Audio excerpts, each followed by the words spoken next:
Je dis je suis grosse, ouais, je suis grosse, et donc? Et ça enlève ce pouvoir blessant à ce mot qui aurait jamais dû l'être finalement. Quand je parle d'une amie grande, je vais dire ma grande amie. Et puis moi, je suis grosse, je suis la grosse amie. Enfin, c'est pas grave, quoi.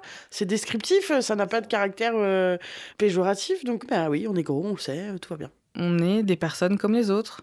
Le fait d'être gros ne fait pas de nous des sous-êtres humains, contrairement à ce qu'on nous fait vivre quasiment tous les jours, que ce soit chez le médecin ou juste dans les représentations collectives qu'il y a partout et qui nous excluent, sauf pour faire des blagues.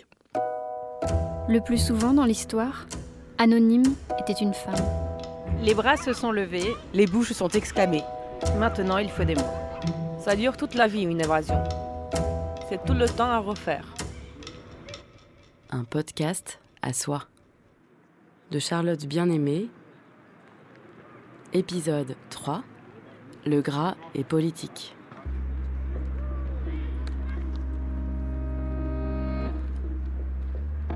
Je me suis toujours trouvée trop grosse. Au collège, je me souviens, je cachais mes fesses sous des t-shirts longs. Je les détestais. Elles me paraissaient disproportionnées. Pourtant, j'étais mince. Aujourd'hui, j'ai toujours un corps dans la norme, mais j'ai souvent envie de maigrir.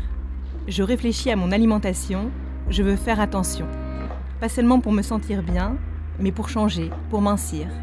C'est quelque chose de très présent.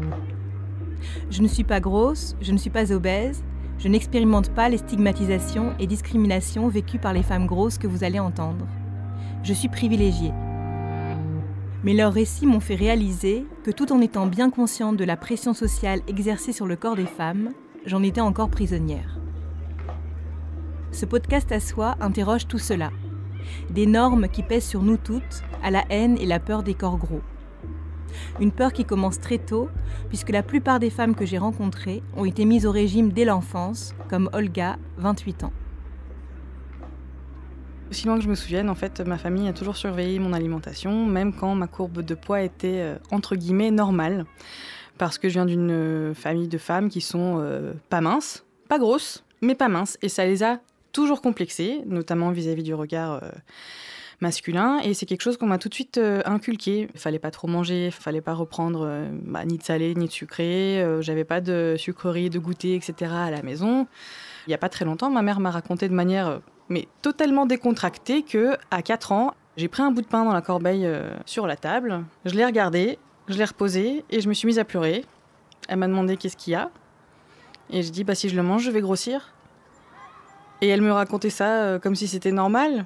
Alors que c'est elle qui, à 4 ans quand même, m'a fait conscientiser que si je mangeais trop, j'allais grossir. Si je grossissais, c'était mal. Je me dis, c'est tôt quand même pour avoir intégré ces codes et ces violences. J'avais des joues, un visage un peu rond, j'étais un petit peu potelée, mais voilà, j'étais juste pas filiforme, mais ça faisait peur, quoi. Que je sois pas une fille comme il faut, jolie, bonne à marier, etc., etc. À force d'intégrer tout ça, j'ai fini par faire mon premier régime pendant les vacances d'été, entre la 6e et la 5e. J'ai perdu 11 kilos pendant les 2 mois d'été, sous un tonnerre d'applaudissements général de toute ma famille. J'ai vu que le regard de tout le monde a changé, tout le monde me félicitait, c'était bien. J'étais partagée. J'étais contente de me sentir plus jolie dans le regard des autres, mais moi je me voyais pareil, finalement. Dans l'année qui a suivi, j'ai eu mes premières règles, donc les hormones, etc. J'ai repris énormément de poids. Et je me suis stabilisée jusqu'à environ mes 15 ans. Là, clairement, j'étais ce qu'on peut appeler ronde. Et ma mère a commencé à me refaire du chantage pour que je perde du poids. Tout le temps, la bouffe, le poids, l'apparence. Je le vivais comme une injustice et il n'y avait ni risque pour ma santé, j'étais pas spécialement grosse, je devais faire un 40, mais bon. J'ai eu une rupture amoureuse, ouais, qui a fait que j'ai quasiment pas mangé pendant une semaine parce que j'étais triste, etc., etc.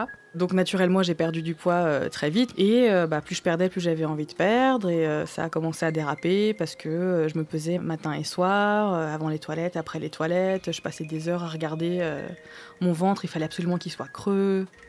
C'était vraiment devenu une obsession, j'allais me faire vomir après tous les repas. J'ai aussi commencé du coup à me mutiler. Parce que clairement, il y avait un gros mal-être qui accompagnait tout ça. Je me sentais plus jolie, mais c'était À travers l'image que me renvoyaient les autres, moi, je me voyais toujours en souffrance et dans cette envie qu'on me foute la paix, quoi. Donc voilà, cette période-là a duré quasiment 2 ans. Bon, ma mère a fini par me surprendre à me faire vomir. Elle m'a emmenée voir une psy et j'y suis allée 2 fois. Et la perspective d'y retourner m'a tellement traumatisée parce que j'ai vraiment détesté ça que les choses se sont un peu faites d'elles-mêmes, quoi. Il y avait ça, il y avait le bac qui approchait, etc. Je me suis un petit peu détendue. Peut-être que je commençais à développer une sorte de colère vis-à-vis de tout ça. Ça n'a pas été très très simple parce que forcément, après autant de privations, ça a quand même été une violence de m'alimenter à nouveau. J'ai beaucoup repris de poids malgré le fait que je faisais toujours autant de sport. Et j'ai essayé à peu près tous les régimes possibles et imaginables. Et entre chaque régime, forcément, j'ai fait du yo-yo. J'ai repris plus de poids que ce que j'avais perdu. Et c'est ça qui m'a fait grossir en fait au fil des ans, devenir la grosse qu'on avait peur que je devienne. C'est à force de faire des régimes. Ouais.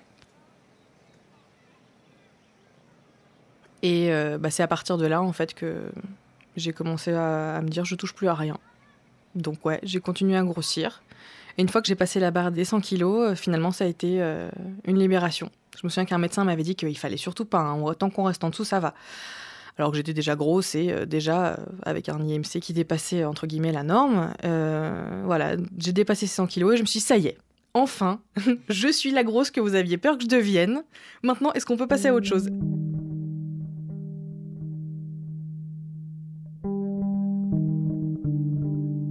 En préparant cette émission, j'ai été en contact avec de nombreuses femmes grosses. Toutes, comme Olga, m'ont parlé de leur mère. Des rapports souvent conflictuels qu'elles entretenaient avec elle à cause de la nourriture, des régimes, du poids. Ça m'a frappée. J'en ai parlé à Solène Karoff, elle est sociologue et a réalisé une thèse sur les femmes en surpoids et obèses en Allemagne, en Angleterre et en France.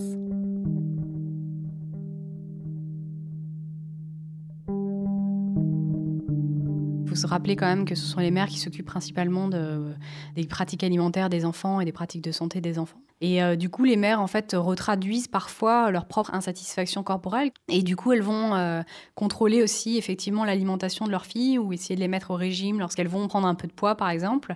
Et ça, c'est vrai que c'est quelque chose qui peut être assez dramatique, puisque du coup, ça va justement conduire à un contrôle de l'alimentation de l'enfant qui, à un moment donné, soit va complètement lâcher prise et du coup, prendre beaucoup de poids un peu en contrepoint de ce contrôle permanent, soit au contraire, essayer de continuer ce contrôle et entrer dans des régimes permanents avec toutes les conséquences néfastes que ça peut avoir. Même bébé, hein, il y a des mères qui peuvent être très contrôlantes sur ce que le bébé va boire, par exemple, parce qu'elles ne veulent pas qu'il grossisse trop. Mais ça, il faut vraiment comprendre que c'est un comportement qui traduit les normes sociales.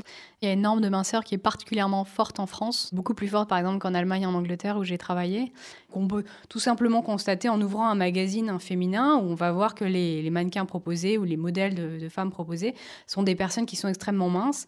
C'est d'ailleurs assez peu courant de voir à la télé des femmes qui sont juste de corpulence normale. Donc il y a quand même une question qui se pose en termes de genre, là, en termes de normes esthétiques et sociales, qui différencie vraiment les hommes et les femmes sur cette question et qui a des conséquences importantes, puisque justement, notamment, ce sont les femmes qui font beaucoup plus de régimes que les hommes et qui sont beaucoup plus insatisfaites sur leur rapport au corps et leur rapport à la corpulence et qui veulent beaucoup plus que les hommes maigrir.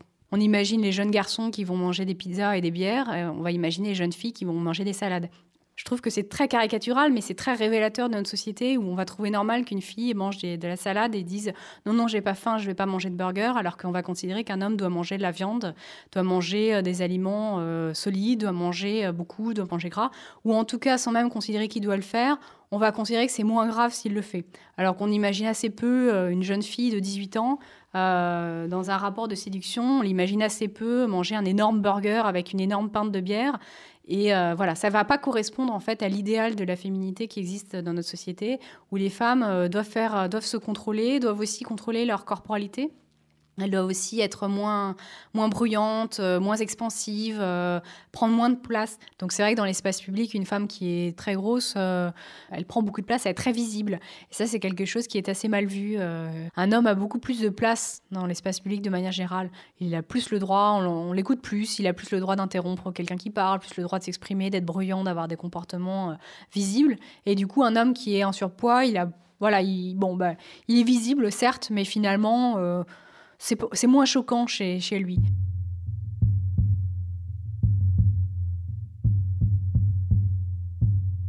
Rapetisse. Tu parles trop, tu prends trop de place. Ferme la bouche quand tu manges, ferme la bouche quand tu parles. Ne te resserre pas. Tu es sûre que tu veux prendre ça ? Parle moins fort, tu fais ton intéressante. Tu parles trop de ta vie, tu te rends compte qu'on entend que toi ? Arrête ton cinéma. Ne crie pas, moins fort, tout le monde te regarde. Rentre dans le rang. Prends sur toi, consume ta propre matière. Consume-toi, fonds, réduis. Diminue-toi.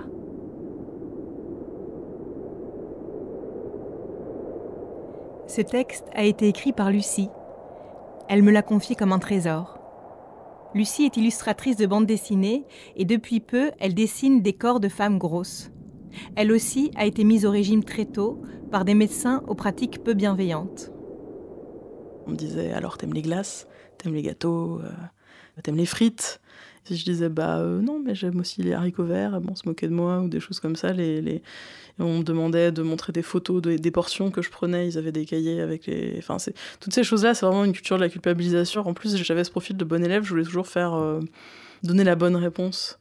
Et du coup, c'était une situation assez insupportable pour moi parce que j'étais en tort. Et quand je revenais, j'avais pas perdu de poids par rapport à la dernière fois, je me faisais gronder, je me faisais infantiliser.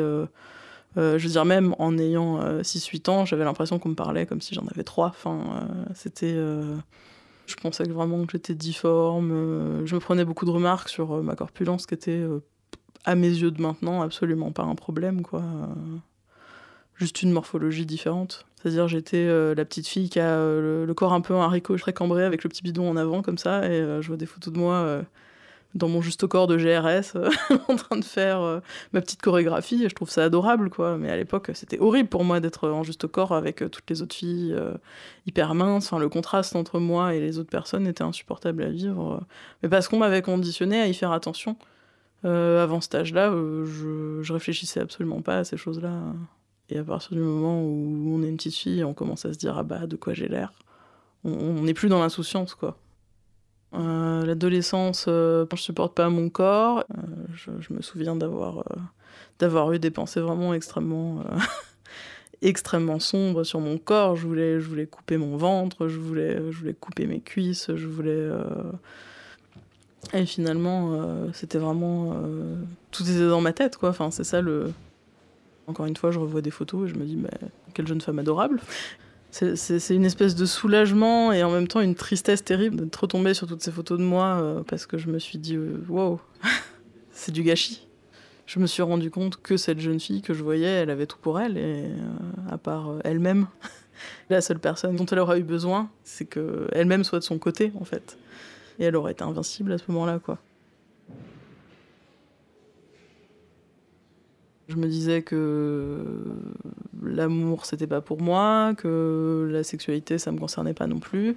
Et j'avais cette vision extrêmement sombre que si quelqu'un voulait de moi, je serais un objet sur lequel on agirait et pas un acteur de cette sexualité. Et c'est moi qui commence à demander les régimes de ma propre initiative.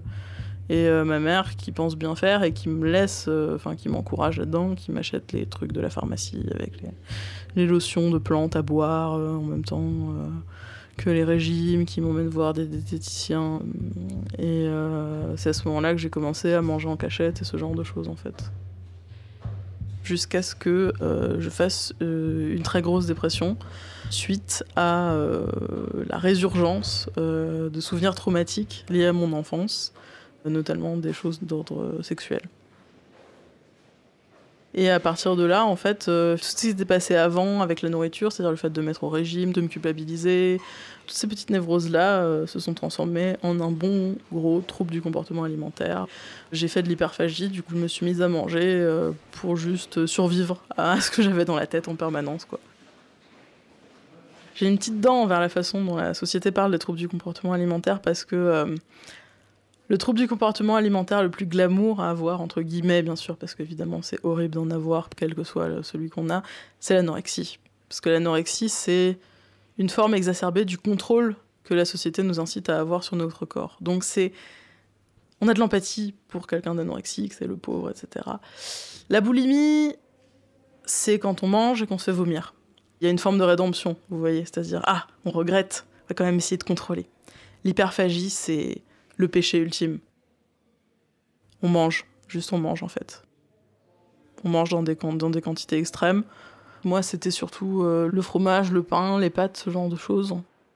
J'avais des fixettes sur certains aliments, j'allais au supermarché, j'étais vraiment comme un zombie, je pouvais pas faire autrement. C'est vraiment psychologique, mais ça fonctionne exactement comme une addiction. On va pouvoir faire autre chose tant qu'on n'a pas fait sa crise, tant qu'on n'a pas mangé. On va anticiper, qu'est-ce que je vais manger, il va falloir que j'aille acheter ça et que je le mange, etc. Et du coup, c'est à ce moment-là que j'ai pris un certain nombre de kilos et je suis rentrée dans l'obésité. Ça y est, j'ai été grosse. J'avais atteint le point de non-retour, le terrible destin qu'on me prédisait depuis l'enfance, la chose à éviter à tout prix. Et à ce moment-là, je me suis rendu compte qu'en fait, j'étais toujours en vie et que j'étais toujours une personne et que j'avais toujours des amis et que j'avais toujours une sexualité et que j'étais toujours intéressante et que peut-être le problème, c'était pas moi. Et c'est là où, en fait, j'ai commencé à aller sur Internet et à me renseigner un peu sur ce qu'était la grossophobie.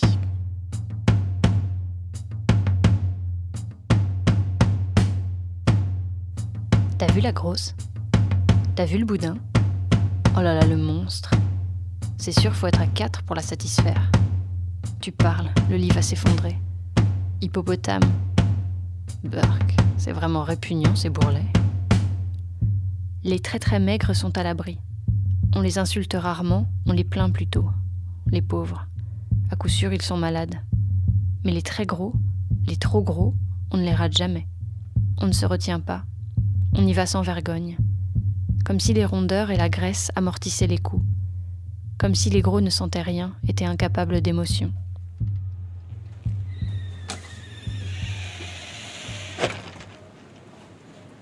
Anne Zamberlan a écrit ces lignes en 1994. Elles sont issues du livre « Coup de gueule contre la grossophobie ». Anne Zamberlan est une des premières à employer ce mot en France. Il est aujourd'hui de plus en plus utilisé. Il désigne les stigmatisations et discriminations subies par les femmes grosses dans l'espace public, au sein de la famille, au travail, à l'hôpital. Ce sont des remarques, des regards, des insultes, des commentaires. C'est un patron de restaurant qui, lors d'un entretien, vous annonce qu'il ne peut vous embaucher parce que vous dissuaderiez les clients de reprendre un dessert. C'est un médecin qui passe à côté du bon diagnostic car il estime que tout est lié à votre poids. C'est en faisant un séjour à l'hôpital que Lucie s'est rendue compte de ce qu'était la grossophobie médicale et qu'elle a pu mettre des mots sur ce qu'elle vivait jusque-là de manière générale. Tout le monde y allait de cette petite remarque. Les assistants anesthésistes, les docteurs, les infirmiers, tout le monde avait cette façon de me traiter qui était différente. L'assistant de l'anesthésiste qui me demande mon poids et ma taille la veille de l'opération, quand je lui dis mon poids de tête, qui fait « Ah ouais !» Ah ouais, faudrait faire quelque chose quand même. Je me suis dit, j'aurais dû lui répondre, je fais un régime entre maintenant et demain 6 heures. Vous avez peur de pas avoir assez de produits dans l'hôpital? Enfin, ça se passe comment? Un autre problème aussi, je me suis rendu compte, beaucoup d'infirmiers prenaient pas la peine d'aller chercher le brassard qui correspondait à ma taille de bras, à mon tour de bras. Que le brassard faisait à peine le tour de mon bras. On me demandait de le tenir.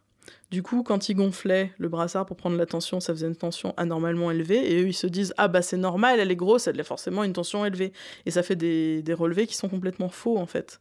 J'ai eu droit... On m'a demandé si j'avais une bas de contention, c'est-à-dire assumer que j'ai des problèmes circulatoires parce que j'étais grosse alors que j'en avais aucun. La nourriture d'hôpital, bon, je pense que tout le monde est au courant, c'est pas génial. D'office, en fait, on a coché la case diététique ou léger, alors que j'avais absolument rien demandé. Les personnes se sont dit, elle est grosse, on va lui mettre le régime diète, quoi, tant qu'à faire. On m'a donné des vêtements d'hôpital qui n'étaient pas à ma taille. C'est plein de micro-agressions, en fait, qui font qu'on se sent extrêmement mal, quoi.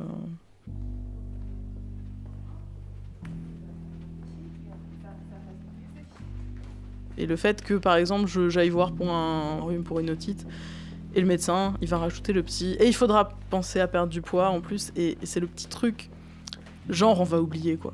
Alors que les gens nous regardent dans la rue, alors que notre mère nous regarde quand on se resserre, quand on rentre à la maison, alors qu'on se fait insulter par les adolescents, alors que... Enfin, quand on va consulter un médecin, on s'attend à trouver de la compassion et de l'aide, pas à se retrouver blâmé Et il y a vraiment cette idée que quand les gros sont gros, c'est de leur faute, qu'on peut rien pour eux parce qu'ils doivent se gérer eux-mêmes, alors qu'on vit dans une société où clairement c'est pas désirable d'être gros et que tout le monde fait tout pour ne pas l'être.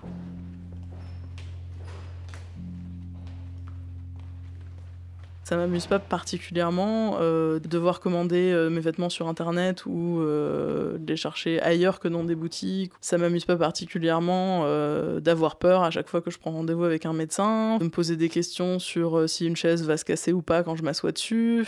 Personne n'a envie de ça, c'est absolument pas. Donc dire que les gens le font parce qu'ils le veulent ou parce qu'ils peuvent pas se contrôler, et encore une fois, le fait de ne pas pouvoir se contrôler, ça peut être un trouble psychique, donc c'est toujours pas de la faute de la personne, quoi. C'est cette moralité super étrange associée à l'apparence physique, parce qu'il y a plein de personnes minces qui ont un comportement autodestructeur ou quoi que ce soit, et on ne va pas leur faire de remarques. Une place ou 2 places dans les avions pour les passagers obèses. Air France, bien qu'ayant déjà été condamné pour avoir fait payer double tarif à un obèse, remet ça. La compagnie aérienne veut faire payer double fauteuil aux passagers obèses, quitte à leur rembourser, si l'avion n'était pas plein, la place supplémentaire. Cela choque. Et bien pourtant, je considère qu'Air France a raison. En effet, il faut distinguer dans notre vie collective ceux qui sont 100% victimes d'un handicap et ceux qui peuvent avoir une part de responsabilité. Il y a des obèses qui le sont à leur corps défendant. C'est génétique, c'est une maladie. Ils ne peuvent pas faire autrement. Et puis, il y a ceux qui payent le prix, en étant obèse, de comportements alimentaires dérégulés, d'un manque de volonté, d'un manque de violence qu'on se fait à soi-même pour que son personnage, son individu, son corps ne crée pas des problèmes à la collectivité, notamment dans les transports en commun. Comment distinguer l'obésité subie de l'obésité dont on est responsable ? Ce n'est pas évident et cette polémique ne fera peut-être pas avancer cette connaissance. Mais il faut que notre société puisse regarder en face ce qui relève de l'état de victime. On a subi quelque chose et la collectivité est solidaire. Et ce qui relève de l'état de responsable. On a des difficultés, mais on en est responsable parce qu'on n'a pas su, par son manque de volonté, échapper à cette fatalité. On a eu ce débat dans ce pays sur les fumeurs, l'aura-t-on, sur ceux qui, par dérégulation de leur régime alimentaire, sont obèses. Cet édito de Christophe Barbier, directeur de la rédaction de l'Express, a fait réagir de nombreux militants et militantes anti-grossophobie. Parmi elles, Daria Marx. Ah, voilà. C'est maintenant qu'on arrive. Tout le monde s'est fait engueuler. Tu t'es perdu. 35 ans, banlieusarde, grosse, blonde, énervée, comme elle se définit sur son blog. Ils nous regardaient à fond, tu vois. Et il y en a une qui est sortie du groupe, qui nous a laissé marcher. Et elle est venue, elle disait, excusez-moi, je cherche une bande de grosses, vous n'avez pas vu. Elles sont par là. Il y a un an, elle a fondé avec Eva le collectif Gras Politique pour faire changer les mentalités, lutter contre les discriminations et politiser le combat. On n'est pas là pour dire qu'être gros c'est bien ou qu'être gros c'est pas un danger, qu'il n'y a pas de comorbidités qui vont avec l'obésité. C'est pas du tout ça qu'on défend. On dit juste que tous les gros ne souffrent pas de toutes les comorbidités liées à l'obésité et que les gros doivent être embauchés, soignés, logés, considérés comme des citoyens normaux.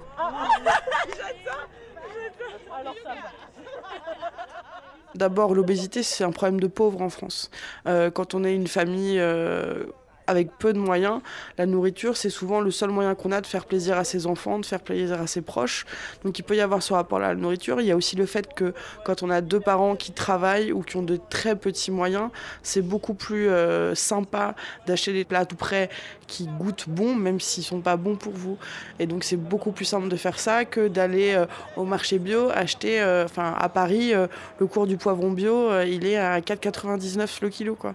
Quand tu es au RSA, tu n'achètes pas 1 kilo de poivron à 4,99, tu achètes 20 nuggets de poulet à 1,20 €, quoi. Eva et Daria sont féministes. Elles ont voulu que leur collectif le soit aussi. Parce que les femmes grosses sont à l'intersection de 2 formes de discrimination, le sexisme et la grossophobie. Une femme grosse doit en faire plus. Elle doit obligatoirement rentrer dans des canons d'hyper-féminité. Sinon, elle ne sera pas regardée. Donc, il faut qu'elle mette ses seins en avant parce qu'elle est censée avoir des gros seins puisqu'elle est grosse. Il faut qu'elle soit très féminine. On a l'image de la grosse pin-up un peu. Et elle est un peu une grosse acceptable. Une grosse, elle ne peut pas être un peu à genre, sans genre dans son expression, dans la manière de s'habiller. Si moi, aujourd'hui, je mets juste un jean et un vague t-shirt, on va me dire « Oh là là, tu pourrais faire un effort. Déjà que t'es grosse, fais un effort. » Mais en fait, non. Pourquoi alors que sur une personne mince, on dirait « Oh là là, un rien l'habille, elle est délicieuse. » Moi, j'ai pas le droit de pas m'habiller parce qu'aux yeux de la société, je passe pour une grosse souillon. Donc, c'est extrêmement violent. Et puis, les femmes sont soumises, et ça, maintenant, on commence à le savoir, à un diktat de la beauté, de la minceur, de l'épilation, du maquillage, de la manière d'être en société. Et chez les grosses, tout grossit. Donc, on est encore plus impacté par ce diktat. Et comme on ne rentrera pas dans les cases dans lesquelles on nous demande de rentrer, on déborde de ces cases, on court derrière une image fantasmée de la femme toute notre vie et on s'épuise à le faire, quoi. Oui, il y a eu une époque, c'était la brindille à la Kate Moss, quelques années avant, c'était les supermodèles avec 90, 60, 90, mais il y a toujours une injonction sur le corps de la femme. J'ai des amis qui sont hyper normés ou qui sortent un tout petit peu de la norme et pour qui c'est un calvaire absolu de vivre dans leur corps, quoi. Mais parce qu'elles ont beau tout faire pour courir après l'image de la norme, elles n'arrivent jamais à y coller à 100%. Et alors moi, je suis grosse, donc j'y colle pas à 90%, mais elles y collent pas à 1%, et ce 1%, il est dramatique, quoi. Et c'est des gens qui sont en lutte avec eux-mêmes toute leur vie, qui surveillent tout ce qu'ils bouffent, vont prendre des compléments alimentaires, des coupes fins, des diurétiques, qui vont se forcer à faire du sport même s'ils y trouvent aucun plaisir, qui vont adopter toutes les modes et qui seront toujours à la recherche d'eux-mêmes, quoi, et à la recherche de l'amour d'eux-mêmes. Et moi, je pense qu'il n'est pas dans la norme, l'amour de soi, et je les plains beaucoup. Mais ça, à mon avis, c'est à décorréler un peu de la grossophobie parce que toutes les femmes subissent les injonctions, mais toutes les femmes ne subissent pas la grossophobie. La grossophobie, c'est une oppression particulière. Mesdames, mesdemoiselles, messieurs, luttez avec elle. Elle s'appelle Glitter. Elles sont une petite dizaine à militer au sein du collectif Gras Politique. Parmi elles, Amandine. Look androgyne, voix douce, elle monte de temps en temps sur scène. Vous entendez la bande-son de son dernier numéro de burlesque, dans lequel elle danse nue, devant un miroir, puis s'habille au fur et à mesure de vêtements que les émissions télé de relooking déconseillent aux femmes grosses. Il faut d'abord assumer ses rondeurs. Le doré, le moulant, les shorts, les barésiles. Une manière d'imposer une diversité des corps, de s'autoriser à exister. Parce que bien souvent, les femmes grosses sont invisibilisées, mises à l'écart, comme le raconte Lucie. Je travaillais dans un hôtel, j'étais hyper maltraitée par le staff. Ils essayaient de me parler le moins possible et quand il y avait un problème, ils se défoulaient sur moi. Et puis j'ai une collègue mince qui est arrivée, puis d'un coup tout le monde était gentil avec elle et lui expliquait tous les trucs que moi on aurait dû m'expliquer pour pas que j'apprenne sur le tas, quoi. En gros, je tenais le bar dans un hôtel et je devais gérer les transats de la piscine attenante et apporter des consommations autour de la piscine et tout. Moi, je savais pas faire des cocktails, enfin, c'était pas mes qualifications. Ma collègue, il lui apprenait à faire des cocktails, il lui faisait les yeux doux, il passait tout le temps la voir, ça va, comment ça va et tout. Et puis moi, il me disait, va chercher 10 kilos de serviettes à la buanderie, quoi. Je me faisais beaucoup plus engueuler et il y avait une beaucoup plus basse tolérance pour n'importe quelle erreur, quoi. Parce que j'étais pas jolie, d'après leurs critères, quoi. Et je me suis rendu compte que sur la fiche du personnel, sous mon nom, ils avaient écrit Bibendum, sous le sien, ils avaient écrit la viande. Je crois que ça résume assez bien ce qui se joue, en fait, quoi. Dans tous les cas, on perd, quoi. Et j'ai beaucoup eu affaire à des hommes hétérosexuels qui parlent aux filles seulement s'ils les trouvent attirantes. Et par exemple, ça m'est beaucoup arrivé d'avoir des gens qui parlent comme ça, et puis moi je rentre dans la conversation, et puis ils font « ouais », et ils tournent la tête comme ça, ou ils me parlent pas. Et il y a ce truc vraiment très étrange de pas se sentir considéré du tout. D'ailleurs, ça s'est produit même quand j'étais adolescente, et ça a contribué à mon absence totale d'activité amoureuse et sexuelle, c'est que j'étais considérée pas comme une fille, en fait, par les garçons. Et ils avaient aucun mal à parler des autres filles de manière dégueulasse devant moi, en fait. qui parlaient entre eux de ce qu'ils avaient fait à qui, comment, de quelle fille était facile. Des fois, ils parlaient de mes amis, même, devant moi. J'ai vraiment eu l'envers du décor très très tôt parce que j'étais considérée comme désexualisée, en fait. Et du coup, moi, je me suis jamais fait draguer par des gens de mon âge. Je me suis toujours fait draguer par des vieux, dégueulasses. Et quand je me faisais draguer par des gens de mon âge, en général, c'était parce qu'ils avaient perdu un pari. Rapetisse. Prends moins de place.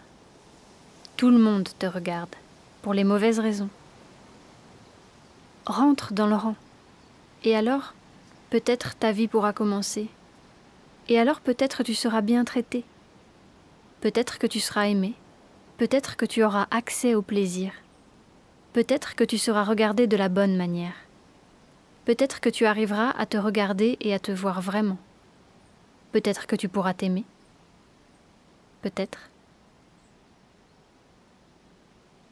Olga a elle aussi expérimenté les discriminations sexistes et grossophobes. Je me suis retrouvée exclue du marché, quoi. Parce que j'étais pas jolie, parce que pas mince, plus tard parce que ronde, aujourd'hui parce que grosse. Ça a aussi attiré des prédateurs, notamment à 13 ans. Mon premier copain, c'était une personne qui me disait qu'elle en avait 21, qui en avait en fait 27. En fait, elle a repéré le mouton malade dans le troupeau, quoi. Comme j'avais une recherche de validation, de tendresse, cette personne a repéré cette faiblesse chez moi et s'en est servi pour me manipuler. On est sortis ensemble quelque temps, il a beaucoup insisté pour avoir des relations sexuelles. J'ai cédé sur certaines choses, pas sur d'autres, et puis j'ai rapidement vu que ça allait pas, en fait, parce qu'il s'intéressait aussi à ma meilleure amie de l'époque qui avait juste 1 an de plus que moi, donc là j'ai compris que ça allait pas. Donc j'ai réussi à m'en sortir rapidement. C'était une violence psychologique que physique, mais c'est quand même très grave. Et c'était pas le seul, après c'était des expériences plus courtes, mais globalement mes relations que j'ai eues avec les hommes plus tard, c'était beaucoup centré autour de ça. C'est qu'on me faisait une faveur en s'intéressant à moi, et du coup il fallait que je sois le paillasson, quoi. C'est comme si le fait qu'ils s'intéressent à moi, c'était déjà suffisant, ils avaient rien d'autre à faire pour maintenir notre relation à flot, et que c'était à moi de faire tout le boulot, d'être jolie, d'être séduisante, de faire la conversation, de faire le programme, de faire le ménage, enfin de tout faire en fait. Parce que ils me faisaient quand même la faveur de s'intéresser à moi alors que j'étais un gros tas, quoi. Il y a eu ça, et puis plus tard, il y a aussi eu les adorateurs du gras, qui ont ce fameux discours « Ah bah ça, c'est une vraie femme avec des formes », ou « Je préfère les grosses fesses », ce genre de discours-là. Et pour moi, c'est tout aussi violent, en fait, parce que ça me ramène toujours à ma condition de grosse. Je suis que ça. Ils peuvent pas s'empêcher de faire la remarque, ils peuvent pas être juste avec nous, il faut qu'ils le disent. Ce qui pose aussi problème avec ça, c'est que souvent ces hommes-là vont prendre des femmes grosses comme maîtresses, mais ils vont plutôt s'afficher en public avec des minces parce que ils n'ont pas envie de passer pour des pervers, parce que comment on peut aimer le gras ? Je me suis coupée des relations avec les hommes pendant quasiment 4 ans. Parce que j'avais pas envie de faire face ni au rejet parce que j'étais grosse, ni à l'objectivation. J'avais plus la force, quoi, de dealer avec ça.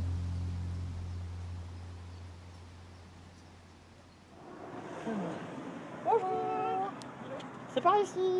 Ah, si tu viens pour le yoga. Ah bah voilà, donc tu viens pour le yoga. Pour se libérer, oser dire les souffrances et trouver la force, Eva et Daria organisent régulièrement des groupes de parole entre femmes grosses.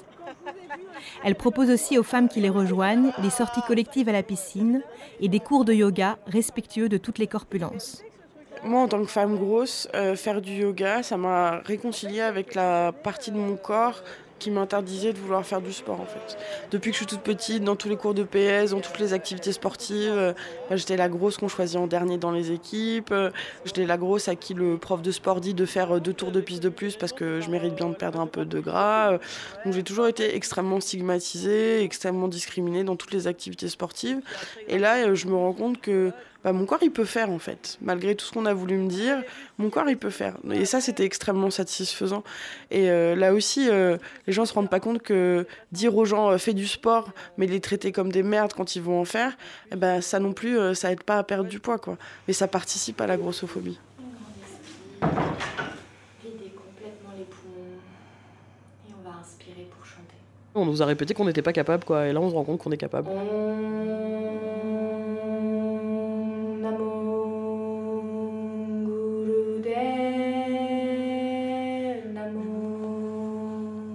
on sent des parties de notre corps qu'on n'avait plus senties, on se réconcilie avec les contours de notre corps, parce que parfois on l'a tellement détesté, c'est tellement un outil de violence et de douleur qu'on le met de côté.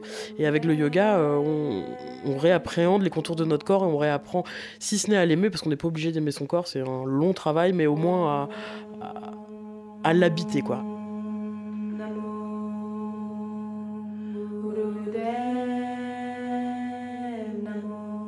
Moi, ça me blesse gravement quand j'entends une grosse me dire « je m'autorise pas à ». Et ça, moi, c'est plus jamais. Moi, je m'autorise tout. Tout ce que j'ai envie de le faire, je le fais.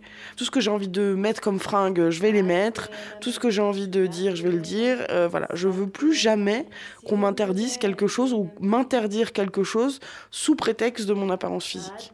C'est fini. L'été, je mets des mini-shorts, je monte mes bras, j'en ai rien à faire. Et j'aimerais tellement donner un peu de ça, en fait, aux femmes grosses qui osent pas. Parce qu'une fois qu'on a un peu de ça et qu'on arrive à le faire grandir, c'est une vraie force. Ça soigne pas le monde, c'est pas ça qui fera cesser la grossophobie, mais ça permet quand même de profiter de la vie beaucoup mieux. Comme Daria, Olga et Lucie ont décidé de ne plus rien s'interdire. Un processus long, mais libérateur. Chacune à leur manière, elles militent pour déconstruire les mécanismes qui mènent à la grossophobie et accompagnent les femmes vers une réappropriation de leur corps. Olga a créé le blog The Utoptimist et poste régulièrement des photos d'elle sur son compte Instagram. J'ai fait une photo face à ma fenêtre, assise, face à la caméra, juste en culotte. Je suis tout bourrelet, toute cellulite, tout poil, toute vergeture dehors. Donc on voit mon gras des fesses. Il y a même un bouton. Mais bourrelet, je suis là, je m'excuse pas d'être là. Lucie crée des bandes dessinées et vient de terminer un jeu vidéo qui invite à expérimenter la grossophobie quotidienne. Bon, j'ai découvert qu'être une femme non conforme, c'était ce que j'avais vécu. J'ai découvert les mécanismes derrière le fait que je l'avais aussi mal vécu, d'être non conforme. Et après, par extension, je me suis rendu compte que quand on essayait d'être conforme ou quand on l'était, c'était pas mieux non plus. J'ai remis ma souffrance spécifique dans un contexte plus large de comment la société traite les femmes, traite les corps. Donc, qu'il y avait des choses à faire, des choses à pas laisser passer et des choses à remettre en question. arteradio.com. C'était un podcast à soi par Charlotte Bien-Aimée, en partenariat avec le mensuel Cosette. On se retrouve le premier mercredi du mois de janvier pour un épisode consacré aux parentalités féministes.